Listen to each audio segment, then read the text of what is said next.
coronavirus emergency and a reality check on how concerned you should be and what you should really do to protect yourself and your family. We're seeing a rush to buy those face masks, and TJ Holmes is here with more on that. Good morning, TJ. All right, let me try to make it plain here, Stray. I have one surgical face mask here between the two of us, between me and Tom. He's sick, I'm not. Who should get the mask? Well, your natural instinct is to say, give me that mask. I don't want to catch what he has, but I should be begging him to wear it, because him, the sick person wearing it, better protects me, the healthy person, as if I were wearing it myself. So all these masks are floating around out there. Which ones do health officials say you should use?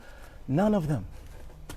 As coronavirus fears sweep the country, many are turning to protective face masks, hoping to keep the germs away. Gwyneth Paltrow, Selena Gomez, and Kate Hudson among those posting pictures of their face coverings while traveling.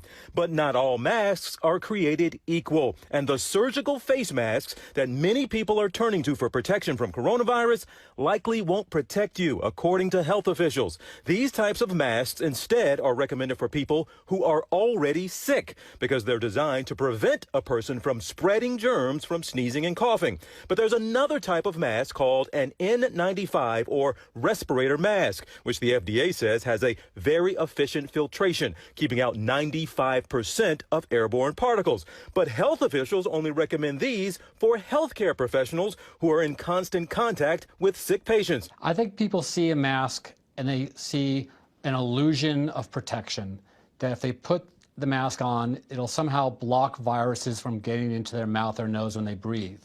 That's just not the case. Anyone who does not have a respiratory illness, meaning a cough or sneezing, should not be wearing any type of mask, whether it's a surgical mask or a respirator. But that hasn't stopped the public from buying up masks. Stores and websites sold out. ABC News gaining exclusive access inside this 3M factory in South Dakota, where they're working around the clock to meet demand. Amazon even reportedly warning third-party retailers that are taking advantage of this mask hysteria, raising prices by more than 400%. Health officials are preparing for a potential shortage. The masks should be for the healthcare workers. The public should not be buying masks. And believe it or not, by wearing a mask, you could be putting yourself at even more risk. People do not use their masks correctly. They play with it. They wear it too long. They rub their nose underneath it. You hear that, folks? You could be making it worse by wearing a mask, putting yourself at greater risk, because what do you do all day? You're doing exactly what they tell you not to do. You're touching your face all day and getting sick. Let's put this graphic up. They got a lot of attention. People had a lot of fun with it, but it's from the CDC. It's an official graphic from the CDC that shows all these different facial hair styles and telling men how this could actually keep you from wearing your respirator correctly. I mean, there's a side whiskers, a mutton chops, a Zorro style, a soul patch. They have all this. But folks, this was put out years ago.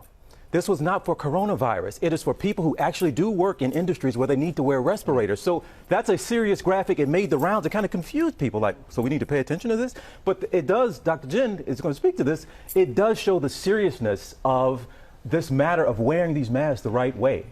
100%.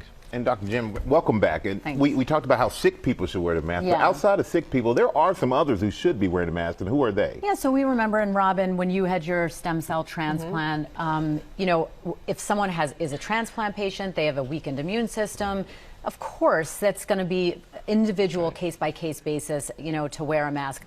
That is a very small percentage of people. Okay, as TJ said, we use surgical masks in hospital settings, or even, you know, out in the public on sick people. Okay, viral particles, coronavirus and influenza, to name two, go right through that mask. Okay, so if you say, well, then why is it helpful in preventing this way? Because people coughing, sneezing, spewing large particles out into the room, of course that's a barrier, but they can go right in. That's why they're not helpful. What I want to show you guys is these N95 respirators. There are a bunch of different styles. These are what we use in hospital settings for healthcare providers. They have to be measured for your face. I went through this process. It took several attempts, different sizes, different models, to actually find the one that works for me. They have to be put on properly. You see the two elastic bands there. One has to be high on the head, one has to be around the neck. We're seeing people wear these incorrectly. These are not for lay public use. I know it drives you crazy when you see the video and people are wearing them incorrectly. Yeah, and to be clear, Robin, if people really get sick with anything, not just coronavirus, and they can't go to a hospital and have healthy healthcare workers take care of them, we're in a much bigger situation. Something to keep in mind. Yep.